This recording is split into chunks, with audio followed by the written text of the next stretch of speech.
What's up, everybody? Listen up. Today, I'm only asking that you watch this video, do these problems with me. And I will give you no assignment, but I need you to watch this video and practice these problems. It's important, okay? I'm only going to give you 6 of them. 6 problems, that's it. Do these problems with me, then you're done, and you'll be ready for your quiz tomorrow.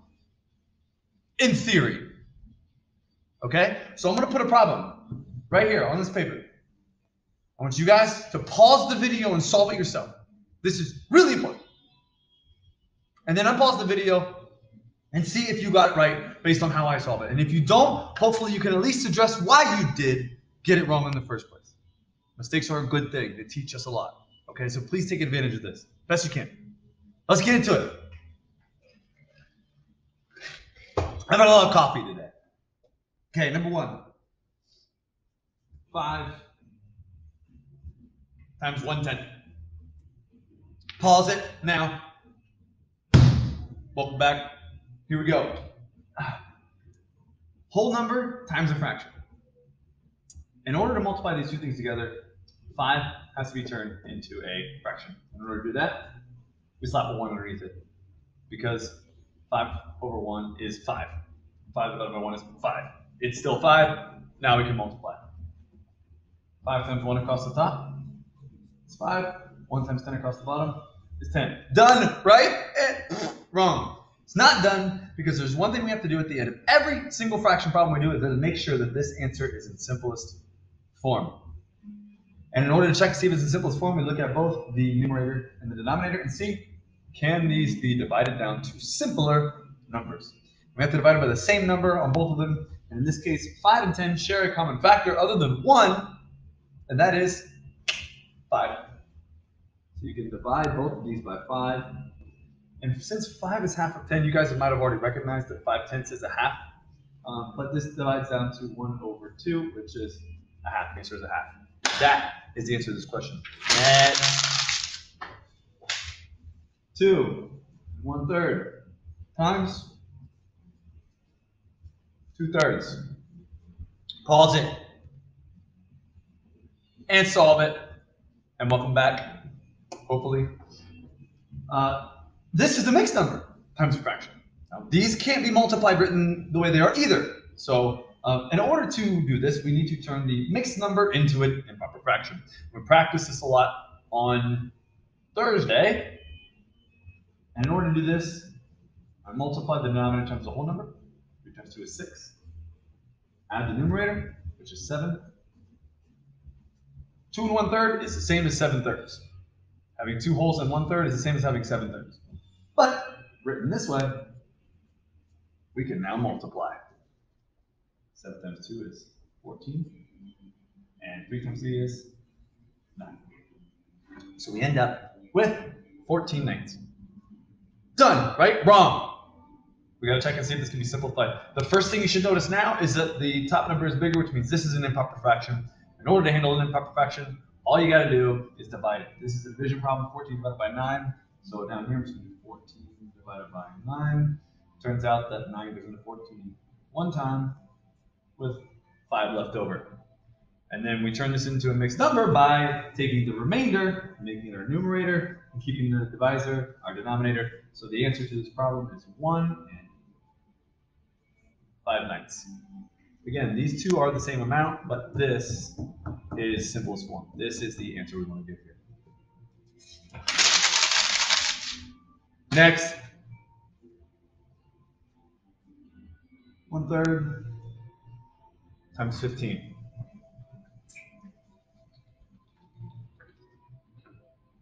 And you're back. 1/3 times 15, another whole number problem. You handle that by slapping a 1 underneath it. Multiplying across the top, across the bottom. 15 over 3. 15 over 3 is an improper fraction, which we want to turn back into a mixed number, or in this case, it turns out to be a whole number, because 15 divided by 3 is 5. The answer to this one is 5.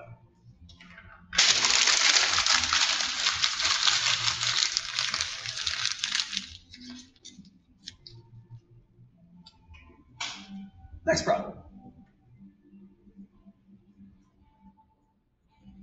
turn that right there into an improper fraction. Duh! Hopefully you pause it, because I'm going to tell you the answer now.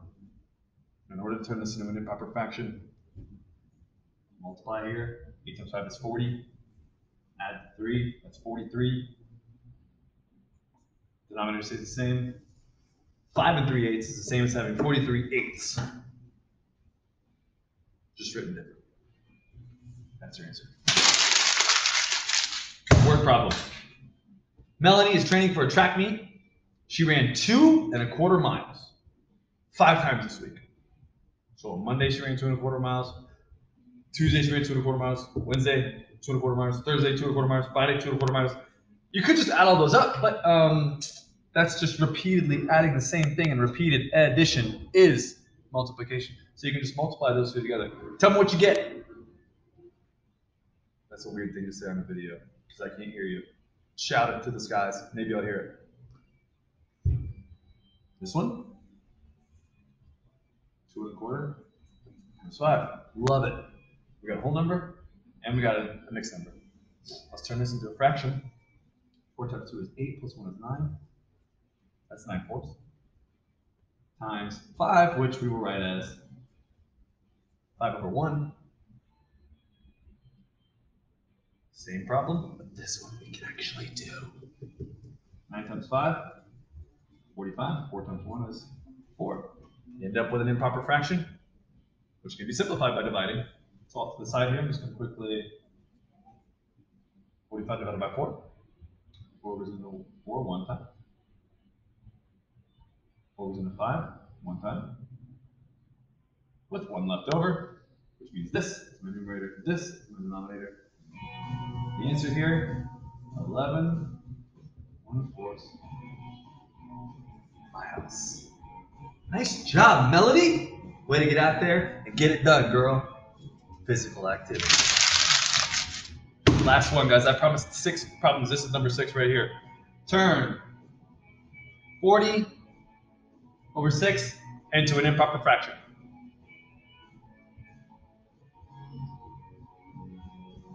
Hopefully you're coming back to me with an answer now. And that answer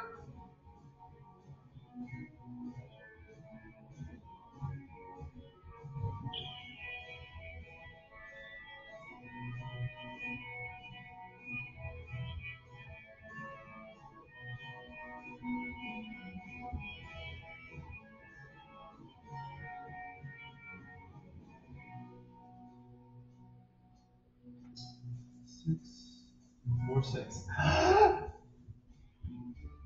Not yet. If you got that, good. But you're not done with this one. It's not in simplest form. 4/6, this fraction, can be reduced down. Both 4 and 6 have the greatest common factor of 2.